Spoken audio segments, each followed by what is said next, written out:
Lisa. You sound in similar fettle as you did 10 minutes ago, the first time we recorded this. You'd think that between the 10 minutes ago and now, I'd have learned what the word fettle means. You'd usually say you're in fine fettle, which is the opposite of our situation. Also kind of sounds a bit like metal, like you're made of strong stuff. You know, it's the beginning of a limerick, but let's not go down that path. So, as you can tell, dear listener, this is Uncertain Things, and we are in poor fettle here. We've had a month full of tribulations that have cost us our timely release of this episode. Yeah, I'd love to say it was because we were off gallivanting, doing fun summary things. But in fact, no, it was we were riding the emotional roller coaster of life. And that prevented us from doing our good work. But we're back and we have things in store. Our fall shall be fecund. Is that a right word? Yes, a cornucopia of content. We already have recorded a conversation with Yasha Monk, so epic, apparently, that it had to be Solomonically divided in two, which we'll be releasing very shortly. But today we're actually releasing part one of what we consider kind of a two-parter special about big tech. So we're going to cover a lot of aspects in the ways big tech has influenced our lives, from democracy and politics to psychology, human behavior, to how the world and culture of tech has become a dominant metaphor through which we view and understand the world. And the question we seem to keep coming back to is big tech, which means the technology, but also the companies and the culture they represent, starting to creep into aspects of our lives that they don't necessarily should. And if that's the case, what should be done about this? And you'll find that whenever we get to the question of what should we do about it, we find ourselves in severe disagreement. At least I find myself in severe disagreement with our guests, which is fun. But for the first episode, we have the authors of System Error, Where Big Tech Went Wrong and How We Can Reboot. It's three authors, all professors at Stanford, where they met, but they all have slightly different areas of expertise. So it's Rob Reich, Mehran Sahami, and Jeremy Weinstein. Rob, a professor of political science and philosophy, whose bailiwick is ethics, philanthropy, human-centered AI. He's written another book on digital technology and democratic theory. So that's his kind of area. Then Mehran Sahami is the kind of resident tech practitioner, if you will. He's a software engineer. He was recruited to Google in the early days, recruited by Sergey Brin. His specialty is machine learning and AI, and he teaches computer science to all the little newbie engineers who go to Stanford. So he gets a firsthand seat for the next generation of engineering. He's also a partner, limited partner in some VC funds, and we do end up talking a bit about VC and its impact on the tech sector, which was interesting. And thirdly, but not lastly, Jeremy Weinstein is a political scientist. He worked on with Obama, helping launch his open government partnership. And now he's a professor at Stanford, teaching political science and leading the Stanford Impact Lab. So really interesting to get all three of their perspectives. And they bring that all to bear in the book System Error so that they can look at, in a more holistic way, at the systemic drivers that are leading to the kind of negative outcomes and impacts that we're seeing today in tech and as a result in our society. You should all pause the podcast and just give Vanessa a moment of applause for going through this spiel a second time in her current condition. Phenomenal. Yeah. The rest of the day, all I've done is nap. So I was waiting for this moment. So thank you. One of my favorite points in the conversation was when we talked about the optimization mindset, this perception in the tech world that we keep tweaking things to a better and better, more optimal version of itself, and how this is unduly affecting our approach to maybe politics and maybe other aspects of life, optimizing our diets, our lifestyles, our relationships. Yeah, it's something we talked about with Will Deresiewicz as well, which is also a really good conversation, somewhat tangential to this, but I think related and interesting. Totally. Anyway, things get fun and contentious in this 5-way conversation. So we hope it makes sense and we hope you enjoy it.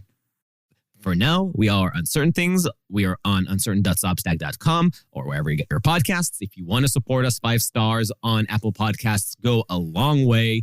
And if you really, really want to support us, you can give us some schmeckles on the Substack.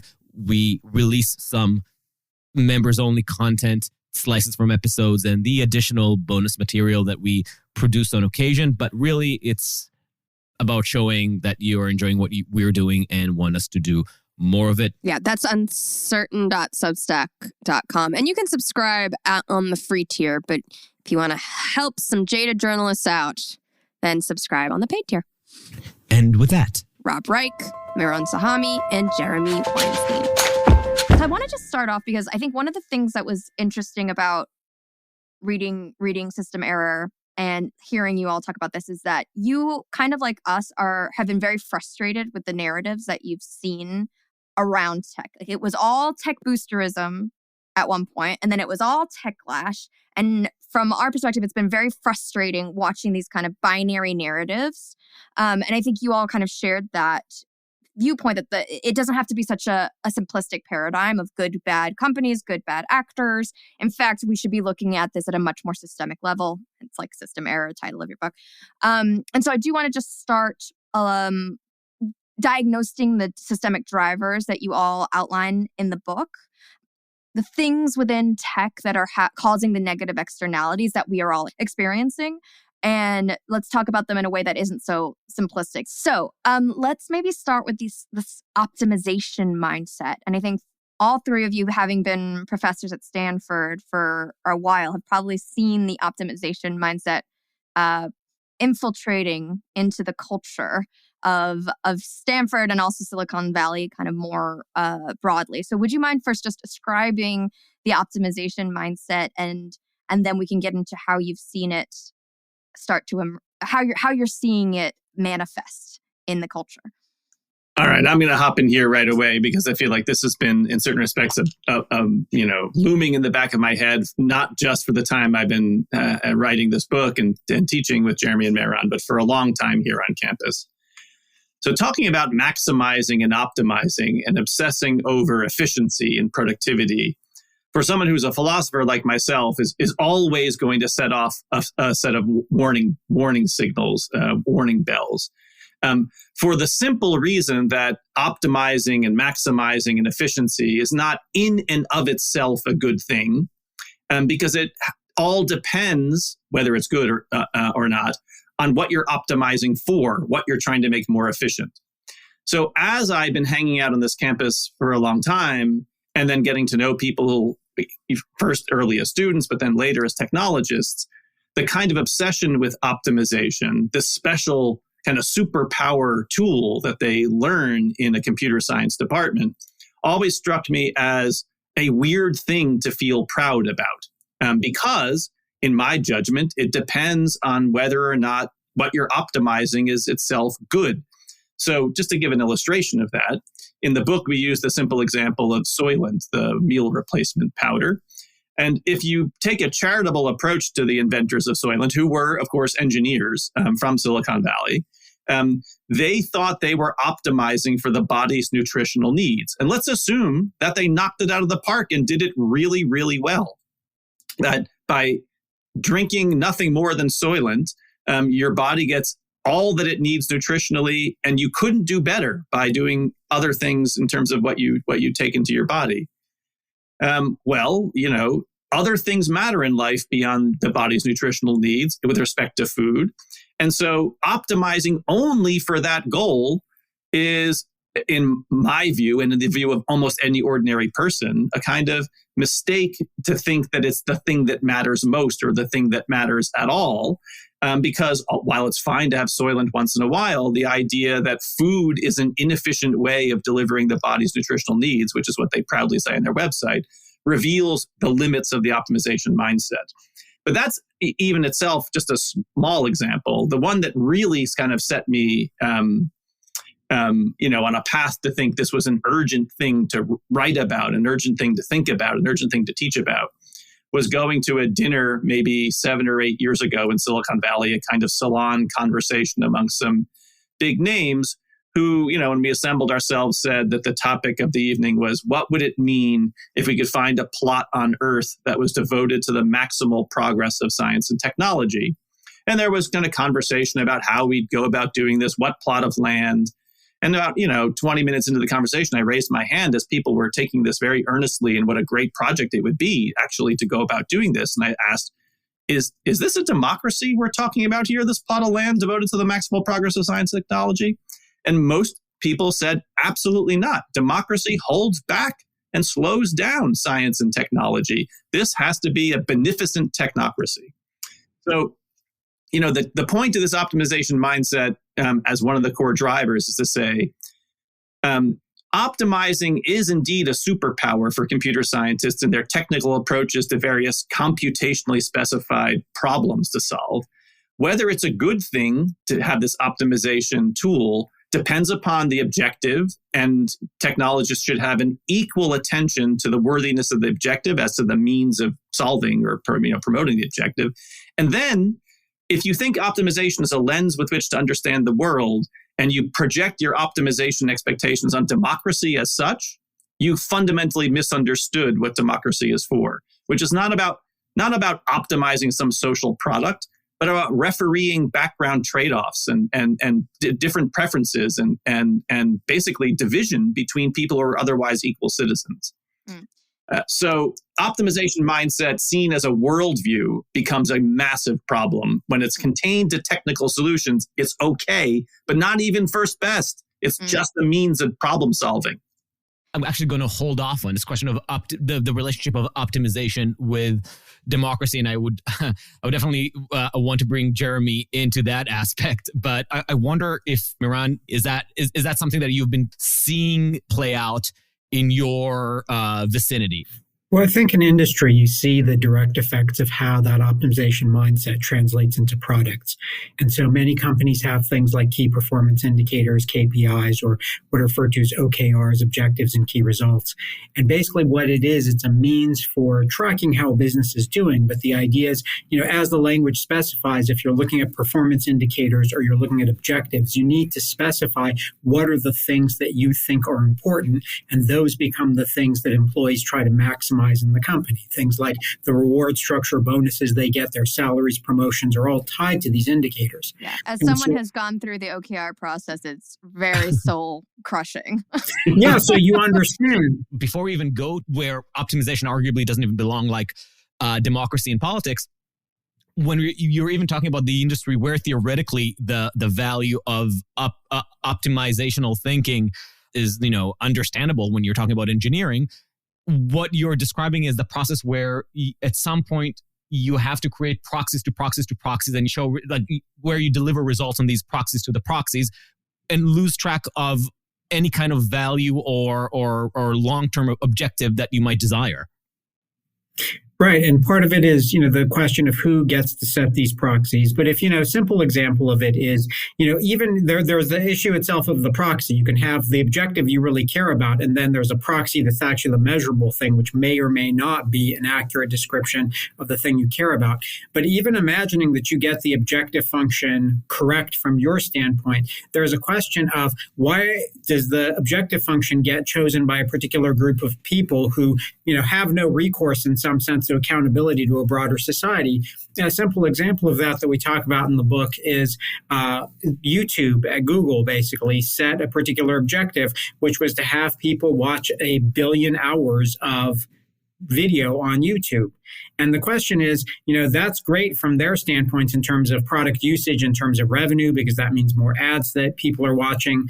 It's not so great from the fact that our kids are sitting there glued to a screen watching videos because the recommendation system is finding the videos that they're most likely to click on next and continue to draw their attention into this environment. And so when you think about that notion of optimization, as Rob mentioned, there's particular things that you get as a result of what you're optimizing, but you're losing other things as a result. And if the things that you're losing are the things that society values more than just the company values, you find where that mismatch is in the value tension. And that's one of the issues that we want to, raise to the fore. Is this a systematic driver when your philosophy about how you run a business is just picking these particular metrics, optimizing them, and not having any recourse to broader societal outcomes? And it's one thing, this is Jeremy, when optimization is the worldview of the person who's just building the product. But part of what's unfolded with the kind of growth and emergence of Silicon Valley is it's not just a technology for solving a computationally tractable and well-defined problem. Optimization is a worldview that is embedded in every aspect of the Silicon Valley ecosystem. So people don't come to Stanford just to learn how to code, no matter how good Mehran is at teaching them how to code. They come to Stanford to make change in the world via technology. And that means computer scientists with the optimization mindset are building technology. They are now running companies that build technology. They are now financing companies that build technology through VC. And the optimization worldview is what infects this entire space. And part of what led us to begin to teach and write together was a recognition that the education of the optimizers was deeply impoverished with respect to the value trade-offs that people ultimately need to weigh. That is, instead of thinking about problems that have a right and wrong answer, a more efficient set of code, right, a clean way of producing the solution, most of the challenges of technology are not like that. They're also not clearly about legal or not legal. They're about degrees of right and wrong in the sense of weighing competing values. How do we think about the balance that we want to achieve between the efficiency that personalized advertising enables and the privacy that we may want to have, right? How do we achieve a balance between the ability to communicate on a social media platform that is democratized and some of the damage that comes from misinformation or cyberbullying and harassment? An optimization mindset does not lend itself to the refereeing of those values, but the very construction of how those values are refereed has left it in the hands of optimizers to make those choices, who increasingly are optimizing only for the bottom lines of the companies at which they work, that they lead, or which they finance. This is something that Vanessa and I get back to on many areas, the way that the optimization mindset infiltrates political thinking. And I think you can see it top down, where a lot of people who go into managerial positions in government, in the executive positions, will have that approach, like philosophically, like they would, streamline the system that weighs those different trade-offs and enables a better consensus building mechanism, but one that is implementing a certain path that is considered ideologically by the people in charge as the right solution. But then it also comes from like bottom up in the way that a lot of the conversation around politics happens. And I see that, I think, in many areas of political contention right now. But for instance, interestingly, the climate change debate, where there is valuable discussion about how to implement smarter, better climate solutions, a lot of what's lacking in the political activism around climate change is an understanding of trade-off thinking, rather than this is a problem that needs to be solved and in the most optimal way. And I understand how urgency can create a desire for optimization in this case, but the result is that many activities around climate change seem to ignore the political reality that stands in its way, and in the process ignoring the trade-offs that need to be tackled on, whether it's loss of job, like a change of industry, inefficiencies that can be resolved. And, climate activists have for years, and it's changing thankfully, but for years, for instance, rejected nuclear because it was not as safe, not as optimal to the solution that they were looking for. And that's a problem that is not just, I think, technological. I mean, it's not just technologically driven.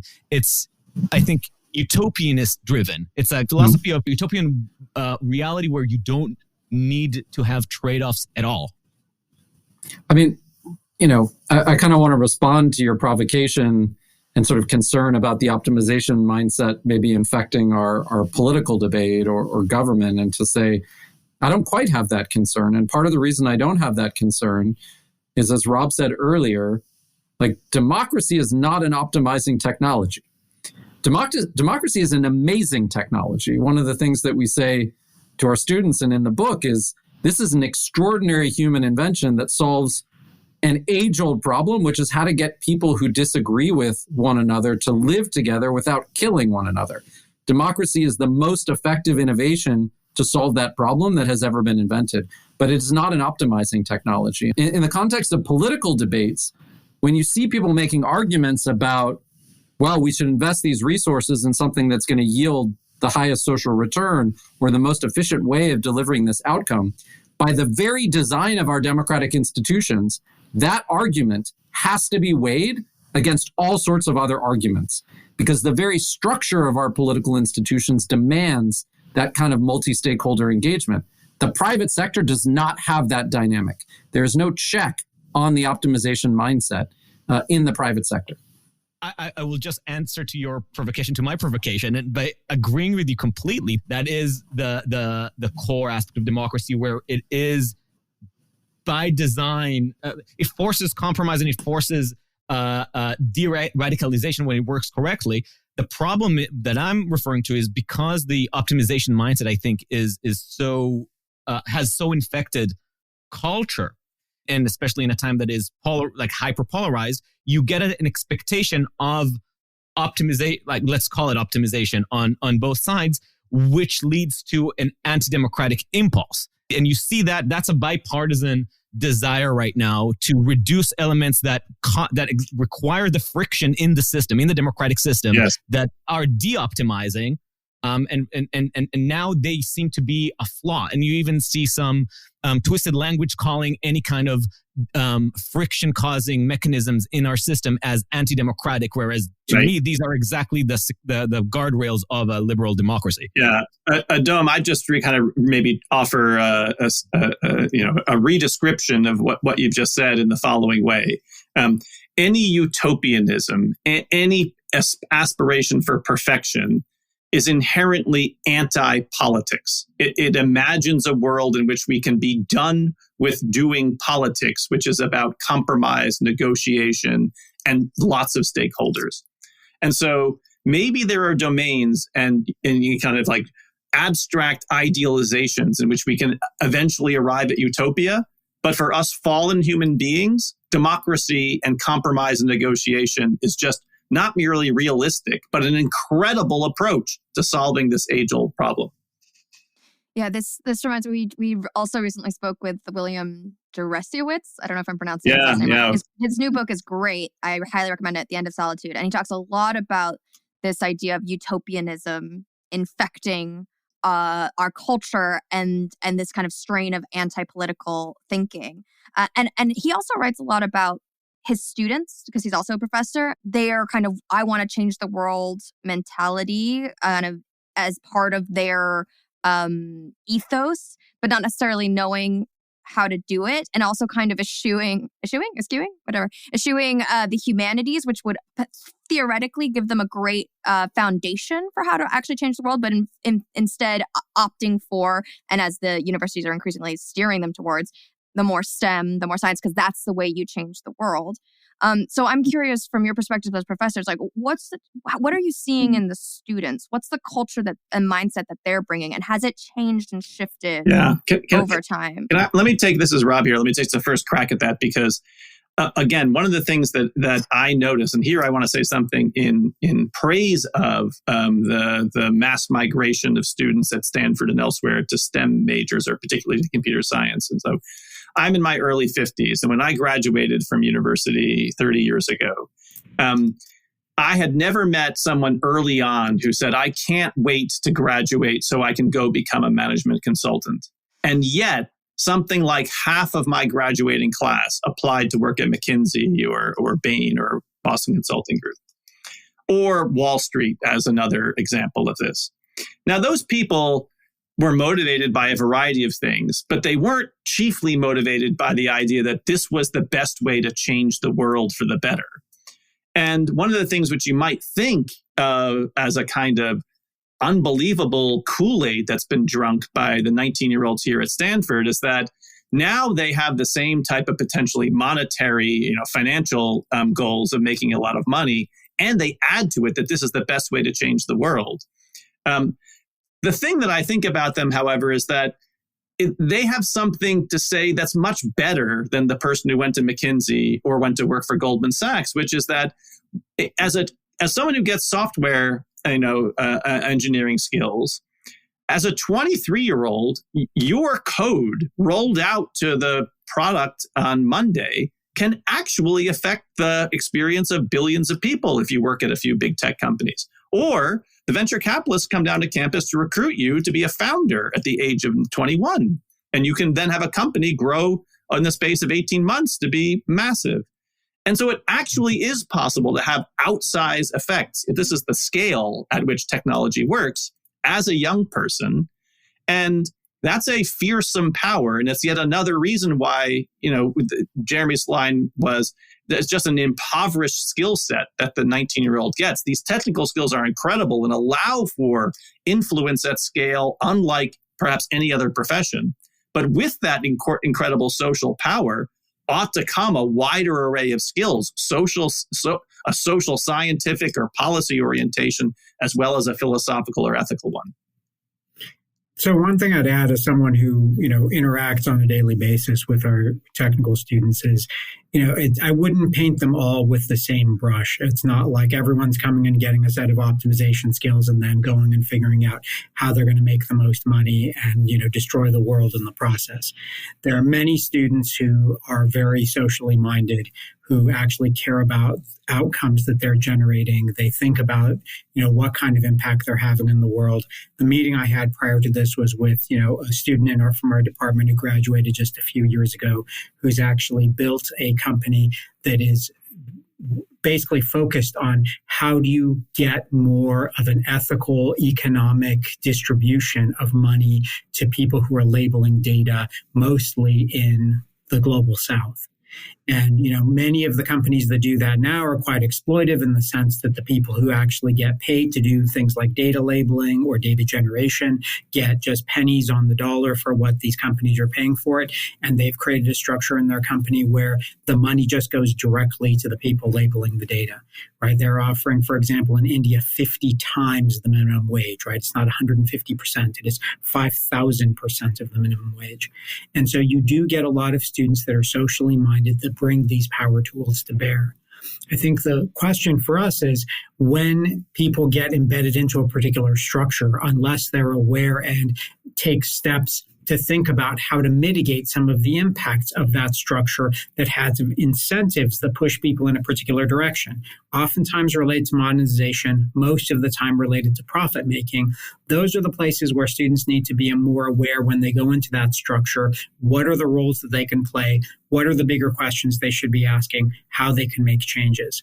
But it's important to keep in mind that there are a bunch of students that actually think about these kind of things that go out into the world and are actually trying to make the world a better place. Sometimes it's a punchline, sometimes it's not. Can you try to pinpoint, obviously it's not a moment, but if you can draw out this transition for somebody who enters this world with a rich set of values. And the truth is that probably many, if not most of students who go into STEM, or for that matter, probably any topic, any subject, come with a set of ideas and values and probably some kind of notion about what would make the world a better place beyond their own financial well-being. And yet you see that transition or getting reappropriated into a different structure of thinking, right? Where you either lose track of what values you're advancing, or find a way to justify how your values align with the project that you're working on. And you see that obviously across any industry in some way. But I wonder how that works in your world. If you're saying that so many people do come with an idea of wanting to make a change, how does that then get retranslated into the reality? If I can jump in on this, I think this is a good moment to take a step back to the initial question, Vanessa, that you asked about the systemic drivers, because there's a danger when we focus on the optimization mindset and sort of the individual psyche that we're falling into the trap that we're actually arguing against, which is that this actually isn't about whether Mark Zuckerberg is a good person or not, or Susan Wojcicki or Elon Musk.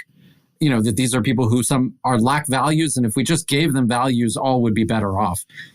The reason that we take a systemic frame to these problems is to say that narrative, which is very popular in the media, is a bankrupt narrative for understanding why technology generates so many externalities. And instead, you need to think about the combination of the mental frameworks that the optimizers bring to the design of technology and the building of business. You have to think about the way that incentives are aligned for the builders of technology by venture capital, which privileges and prioritizes scaling technologies as quickly as possible to claim and dominate market share, and dealing with whatever might be the unintended consequences or harmful externalities on the back end. And then you layer on top of that the third systemic driver, which is government and its deliberate orientation to craft a regulatory oasis around big technology in the United States. So in contrast to the story about government being a problem and government's always a problem, government paved the path for the information superhighway that we're on. It was intentional. The privatization of the internet that was developed with public dollars and in public hands, the crafting of a regulatory structure, the limited protections that exist for people's private data in private sector hands, and so on and so forth. These were all deliberate decisions, and it's those systemic drivers. It's not just the mindset of the individual. The mindset of the individual may create a set of blinders and an orientation to privileging one outcome over another and not position people to know how to referee that. But then that exists in a private sector that is fueled by venture capital to deliver outsized returns in a short time without regard to the consequences, and government's basic absence from this entire equation since 1994, saying that we have picked paving the pathway to the information superhighway, and we are going to step back from attempting to address any of the harms or anticipate any of those harms in the United States, even up until today. So let's pause on regulation, because I think we're going to have hopefully a lively debate there on the regulation front, and I want to close with that. But before we get there, let's talk a little bit about the solutions that can come from within tech itself. Oh wait, no. A step before that, I do want to hear a little more elaboration on the scale question and the role of VC in all of this. Okay, elaboration on scale, and then we'll get into solutions within tech itself. Well, maybe to take, what was just said and instantiate it, and it gets into some of the issues around scale, is the notion that, a student may go to a company, for example, who is organizing the world's information. Let's take Google as an example, because I was there for a bunch of years. And they come in, with the intent that they want to help make search better, right? Search is going to help get more information to people. And when they're at the company, one of the objectives of the company is basically to generate more money through ads. And so they get involved in the ad system, helping to do that, figuring out ways the data can be used to target ads better. And as Jeremy alluded to, there's a regulatory oasis around these companies. So we don't have federal privacy legislation, for example. So the amount of data that one could actually try to harness to try to show ads in a more targeted way and generate more revenue doesn't have a lot of boundaries around it. And so you have someone who is well-intentioned, but they get put into an environment that says, you will get a raise, you will get a promotion if you can increase this metric. And so that metric becomes essentially the measure by which they look at how well they're doing at the company, right? That's also what the executives at the company use to measure how well they're doing. And so this intention that originally came in, which was, let me help people find more information through search, gets rerouted to something else. It's not necessarily nefarious. It's not that there's an evil actor sitting there doing this. It's just that a set of incentives have been created that move people in a particular direction as they align themselves more and more with those incentives, potentially losing sight of the original reasons why they came there. I'm just wondering if it's a unique process to the speed of VC as opposed to any kind of hot market. What VC is unique for is large sums of money that needs to be answered with quick scalability early on. But any kind of market that is moving fast and tries to keep up, especially the more competitive it is, the more true it is constantly readjusting the either its own practices or and to some extent its own values. I've seen that in my industry of journalism, and I know it from areas like medical technologies as well, where you sometimes are constantly compromising or adjusting your work because of either shifting market realities or because of it could as just as well be different regulatory pressures. But the reality is that the churn of a market can by itself cause that kind of dilution of your original either purpose, product, or set of values. Is the ethos of VC with the move fast, break things really that unique in that sense, or is it just the fact that the tech industry, like broadly, is currently the most vast and fastly churning and striding industry? Well, VC gives you a few things. I mean, one of the things that's actually tied to a lot of these companies and the notion of having metrics is oftentimes the VCs are the ones who want the metrics, right? That's how they want to measure what companies are doing. It gives the company a goal to focus on, because especially when you're starting a venture, it's very easy to lose focus, be pulled in a bunch of different directions. And so what these metrics really give you is a way to be able to focus what's important for the company, where you're going to put your resources, how you're going to grow, right? So very much feeds into that. But what the VC ecosystem does... So in that sense, you're saying it's different from other industries that get to have a little more slack or to act a little more in a black box of results rather than have to constantly send out the feedback of performance metrics. No, so the idea isn't to contrast to another industry, but it's just to talk about what are some of the dynamics that lead to how the tech industry sort of has gotten to where it is VC also provides a lot of money that tends to be focused into the tech industry. Now, it gets distributed across a lot of different sectors, but there's a lot of money in the tech industry because there's the potential to be able to scale quickly and get returns on that investment. So what also ends up happening is that because you have all these companies in the space, because there is so much capital available, you have a lot of competition, and companies that are potentially willing to take an extra step to do something are the ones that tend to pull ahead. And it creates the potential for things like a race to the bottom, right? So if you don't have regulatory guardrails around what people can do, you get folks like, if you look at, for example, facial recognition, you get companies like Clearview AI that are willing to go and scrape a bunch of data, not care about people's privacy, and put a product out there that can have some very significant social consequences, even when other people in that space have pulled back on their facial recognition technology. You still get the harms to people, though, because as long as someone's willing to do it, that technology's out there. And so that's what this push in terms of having a lot of money and being able to fund a lot of companies gives you the potential to get the lowest common denominator with respect to people who are actually doing things like paying attention to your data privacy or your civil rights or whatever the case may be. And the due diligence lens in VC is really about, given that this is in effect a sort of sanctioned gambling, right? Trying to figure out, how do I get on the deal that is most likely to return excess, profit for my investors? Because most of the things that I invest in are going to fail. And the VC capital fuels scaling. It's like hire 10x the number of people, reach 1,000x the number of people as quickly as possible. Consequences we'll deal with later, because you need to get that return from one unicorn or, a very small share of your portfolio.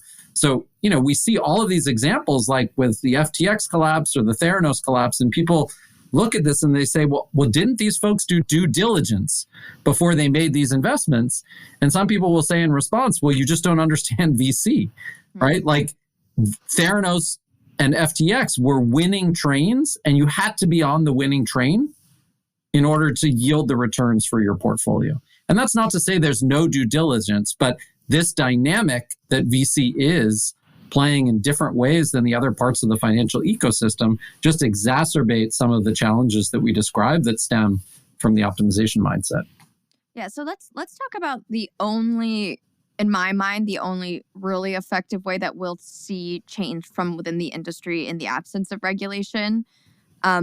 Because there's a lot of like movements that are a bit fuzzier that I don't think that may have some positive implications, but not the kind of necessary impact that we need to fundamentally transform the tech industry. So I'm thinking of things like appointing a tech ethicist, but I believe ultimately, fundamentally, you need to change the business models, and in order to change the incentive structures, in order for things like privacy, security, other values to be incorporated into the product development itself. So can we just talk a little bit about what examples of different business models, if there are any, that have emerged in response? And I'm going to challenge you not to say something like DuckDuckGo, because like obviously it's the whole purpose of DuckDuckGo is to be your privacy alternative to Google. And I'm more curious about companies where privacy isn't necessarily the differentiator, but they've created a business model that will reward privacy being built into the product, if that makes sense. Not necessarily privacy, but some sort of value built into the product. Well, let's start with the important aspect of the question there, which is the different business models. So to tick off a couple examples that everyone knows and that aren't DuckDuckGo: Wikipedia, Mozilla, Khan Academy, various forms of trying a non-profit format in order to diminish the ad-driven business incentives for engagement on the platform, in which you either have a fee for service or you have small donations, or there's like a big foundation that sits in the background, philanthropic foundation. There's a lot of different ways to do this. And so you can take advantage of an already existing, in fact, a long existing corporate form, the 501c3 nonprofit form, in order to try to escape from some of these other types of typical corporate or financial incentives. And of course, this isn't only a tech thing, like NPR and the massive experimentation these days in the media industry with philanthropically funded sort of not-for-profit or patronage model enterprises common. So more people could be interested in that to try those out. I'd want to also then point to some genuinely weirder or more eccentric experiments. And, the hot topic these days, of course, is generative AI and large language models. And if you look at the pioneer in this space, OpenAI, the company, started as a kind of a 501c3 nonprofit, philanthropically funded by a whole bunch of tech billionaires. Because they were devoted, they said, to AI safety goals and wanted to try to develop artificial general intelligence quicker than anyone else, with safety as the foremost value. And then because they found over the course of time that they needed to spend much more money on compute resources that even their hundreds of millions of dollars of philanthropic capital wouldn't allow them to afford, they switched to a very bizarre capped for-profit model. So if you dig deep into the corporate form of OpenAI, you'll find this kind of strange, almost unicorn-like form in which they are a for-profit, but because everyone who signed on to the terms of the initial incorporation agreed to a capped for-profit model, there's no conventional returns to investors in the way that most places have. And in this space, there's actually a lot of kind of experimentation in that as well. DeepMind, acquired by Google, famously fought to become a nonprofit, but Google, or the parent company Alphabet, overruled that. Anthropic, another one of these new companies, is in a similar kind of social orientation, even though it has a for-profit form. So the experimentation with business models is not merely conceptually possible, but is actually happening, not to mention the good old-fashioned 501c3 nonprofit orientation. But I think, Vanessa, we just do need to say that sort of thinking about alternative business models in the absence of the regulatory landscape is a bit of a false separation, right? So you don't want to talk about DuckDuckGo, but of course, DuckDuckGo is at the center of concerns about,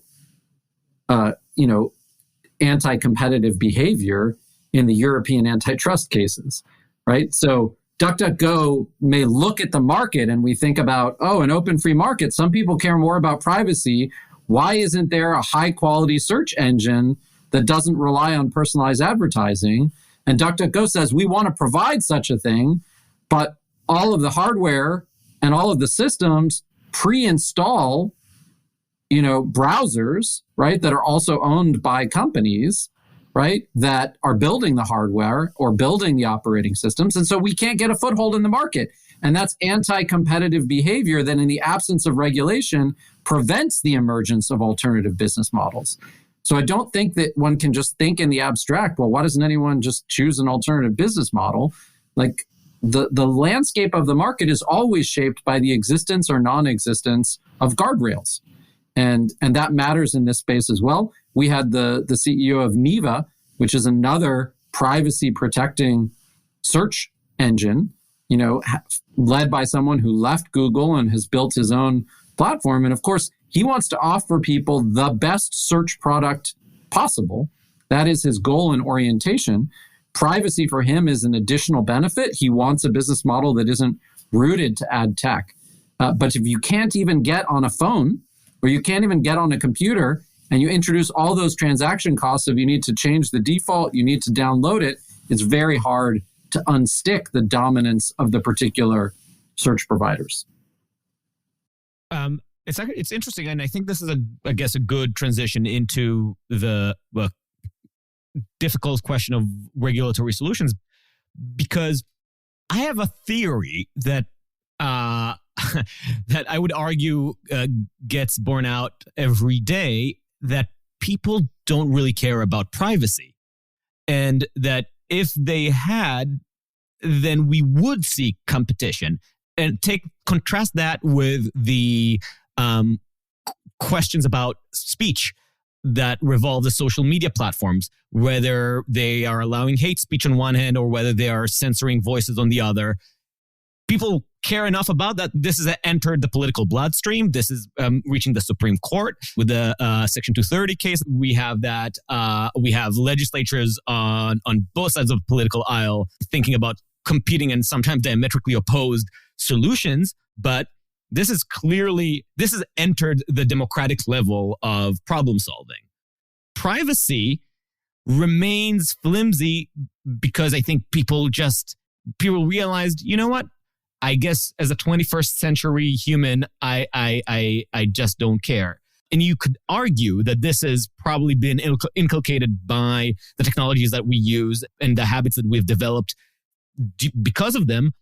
But I think rolling back the practice of, going on TikTok to take a video of yourself brushing your teeth first thing in the morning requires a deeper cultural evolution than anything that can just be resolved by an aggressive regulatory regime like the one they hope to implement in Europe.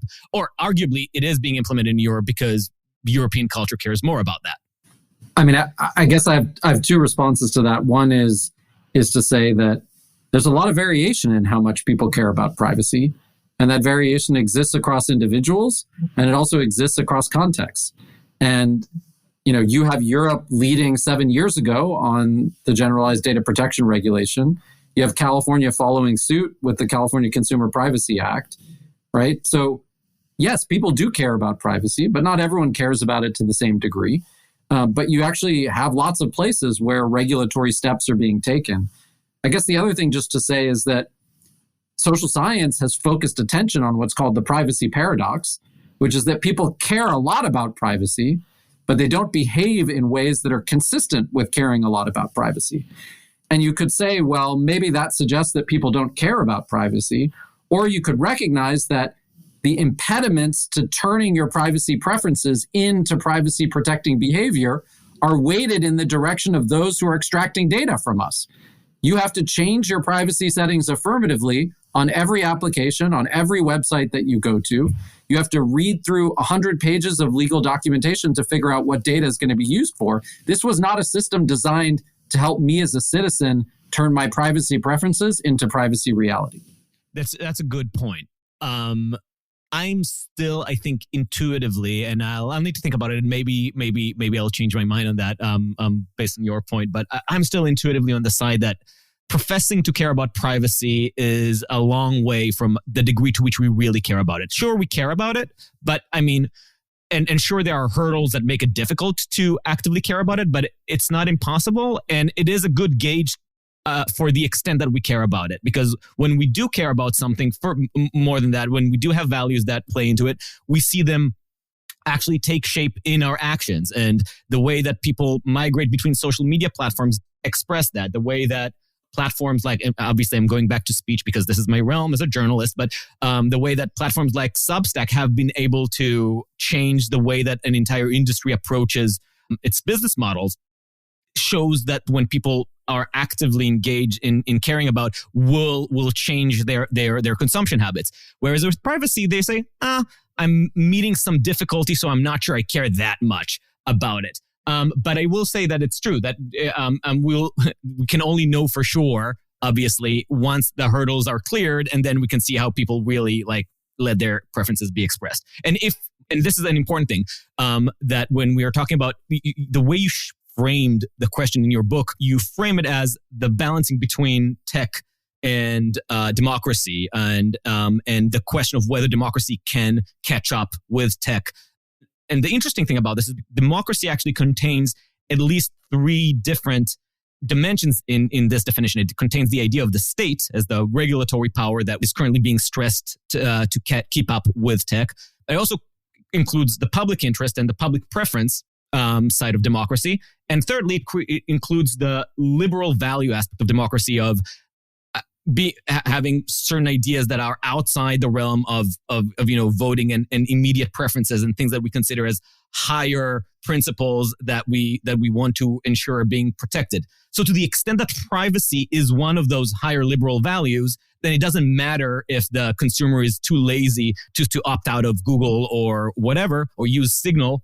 But this is a value that needs to be protected no matter what. And to the extent that the market doesn't offer a solution, the government should jump in. Mm-hmm. Hopefully inherent in your answer will be a defense of regulation. Because I feel like often in this podcast, Adam takes the position of regulation has just been ineffective. To be clear, not in a philosophical way. I'm not a blind supporter of markets. I'm Israeli, sure. And I very much like a lot of our regulations across healthcare and many other things. I just think that the problem at scale of regulation at scale in the U.S. is so endemic that I just genuinely don't trust it when it comes to most things, really. Rob, why don't you take this, just given Adam's framing about privacy as a right, effectively. Sure. So Adam, I think you described it well in saying that from a regulatory approach or a legal approach, we could decide to enact legislation that put privacy into the context of it being a right. It could even be an inalienable right. We could make it a constitutional right. We could find different ways within our existing legal architecture for trying to backstop this against even the preferences of people to disvalue their own privacy, just in the same way we do with other kinds of things. Some people would like to be able to sell their kidneys, but the law doesn't allow it. You can't renounce your right to freedom and say that you prefer slavery, all things considered. So rights are a familiar way of handling this very idea. Now, I personally don't think privacy rises to that level of concern, but nevertheless, it doesn't require rocket science in terms of regulatory experimentation to think about ways of handling this. What I will say is that regulation will be necessary to move beyond the sense in which let's let every individual person, every time they encounter a technological tool or platform, choose from legalese in a terms of service or various buttons that are set in various directions. And it's all consumer choice, where the weight of the desire for convenience and the irritation feature of legalese being thrown in your face stacks the deck against genuine informed consent. And I just want to build on Rob's point, Adam, because the perspective that consumer choice gets us out of these problems just ignores the foundational argument of the book that this is about externalities. And while it serves the interests of the companies to say, hey, you don't like our privacy policies, don't use our platform. You don't like the cyberbullying and hate and misinformation on our social media platform, don't use it. But the reason we use the language externalities is I don't get to opt out of living with the consequences of the behavior of these platforms. And that is the most fundamental justification for government intervention. And you can be skeptical of government intervention. You can think that the regulatory state isn't up to the task. But I'll remind you of two things. Number one, the regulatory state built us this pathway to the information superhighway, something that is forgotten by almost everyone who tells the story of the growth of the internet, which was deliberate regulatory choices and deliberate R&D choices to build the internet and then to create a pathway to private sector growth. And it's also the case that if you don't like the capabilities of the regulatory state, that's on you. And it's on me. And it's on every citizen in this country. Because since the 1980s, we have eviscerated from government scientific and technical knowledge as a deliberate strategy for reducing the capability of our state institutions. Now, the European Union may not be the most brilliant government policy architecture in the world, but no one would argue that the European apparatus isn't full of people who have thought very seriously and in capable and smart ways about not only privacy protection, but now market competition and increasingly the regulation of things like AI and generative large language models and the like. We don't have that capacity in our government for a reason. And the reason is that we haven't sought to get that capacity in our government. And we haven't elevated the quality of our political debate. And that's on us. So it's easy to point at government and say, well, they're not capable, but they work for us. And so if we don't think that they're up to the task, we need to get them up to the task. And part of the challenge is that people look at the tech sector and they say, well, I don't really understand. And so I don't have a stake in these debates. And the central argument of our book is that you absolutely have a stake in these debates. And you don't need to be able to code large language models to understand what's at play. I think this was a brilliant way to sum it up. And you're right. The point about externalities is actually something that we get back to often on this podcast, because that all this issue about tech debate really isn't about individual choice, but it is about the cascading effects that it has culturally and to the general polity. I will just say, though, that the point about, if I understand correctly, your point about the tech highway being a result of regulation, it is a result of self-deregulation. Or the lack right? thereof. The lack thereof. Right. It is the result of an intentional unilateral disarmament, right? That was the cause both on the financial sector and on the technological sector, Section 230 being part of it. Yes, but my point, Adam, is that was the smart and deliberate choice of policymakers.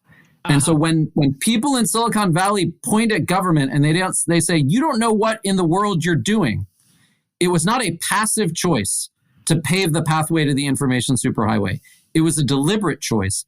After having made a set of deliberate choices to make the foundational investments in building the architecture for the internet. And now is the appropriate moment to look back and say, is that the appropriate set of guardrails today, given what we're now experiencing? I think my only pessimism is the current reality of our politics being so miserable. Given this reality, I find it just difficult to completely get on I'm going to trust American Congress to resolve this. Go, Rob. Make a defense of democracy in the president. Well, there's no way to claim that we're, sort of operating smoothly here. But there's all kinds of things to point to that show grass shoots of a renewed appetite. And indeed, the historical context we bring in the book is that this is just a pattern that's repeated itself over and over again with emerging technologies. Once the negative externalities become so powerfully undeniable, democracy slowly rolls into action But that's what explains this race between disruption and the democratic apparatus. But this goes all the way back to the beginning of our conversation and the way that, Vanessa, you framed it, which is the techno-optimism or utopianism, and then the tech backlash in which all of this was put on the backs of technologists. Either they were ushering us into a new utopia or they were rotting democracy from within. Now we're in a new moment. The early days of what will be a generational challenge of having democratic institutions rise to the challenge, which they historically have done, in order to try to, at a minimum, install some basic guardrails and possibly even do more. I actually like it because there is something almost a conservative cliche in this that I just realized in what you were both saying that is actually heartening.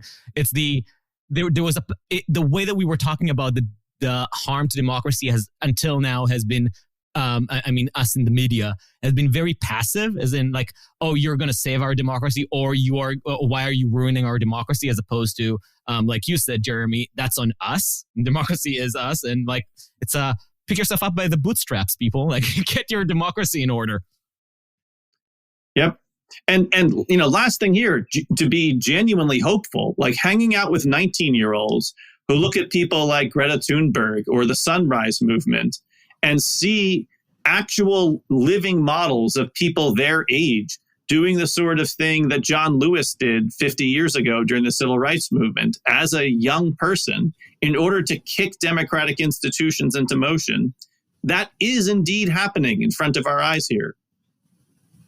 I'd also just add that while it's easy to paint Washington's dysfunction with like a broad brush, we have to recognize that we're at a moment where increasingly the technologists have come to realize that the future space for innovation is going to be a function in part of addressing the externalities that are now salient for people. And the period that we've gone through where they were either not visible or outweighed by all of the benefits are being replaced by a period where there's deep, deep concern. And you see Bill Gates come out for a robot tax. Why is he coming out for a robot tax? Well, maybe in part he cares about the well-being of workers who face the consequence of their tasks or their jobs being automated. But he also recognizes that progress of technology is going to be impeded if that's not successfully dealt with in some serious way. And that requires additional revenues for government, right? And then it requires the invention and investment in education and retraining and upskilling that helps to deal with that, or alternative policy models like income transfers in various forms. That's just a recognition that technology doesn't exist absent a political context. Innovation exists within a political context. And as Rob said, the technologists who wanted to design an island or a space for the maximal advance of technology wanted nothing to do with democracy because they didn't want to have to deal with any of these consequences. But that's not the world in which any of them actually exists. And so we're pivoting from a moment where one could point the finger at Washington and say regulation is bad, right? We don't need any of that. Stay out of our way, to a world in which that's increasingly unacceptable. And it's unacceptable to many citizens. It's also unacceptable to people who work in these companies who feel complicit in the harms that are playing out. And that portends a new moment in this race between democracy and disruption.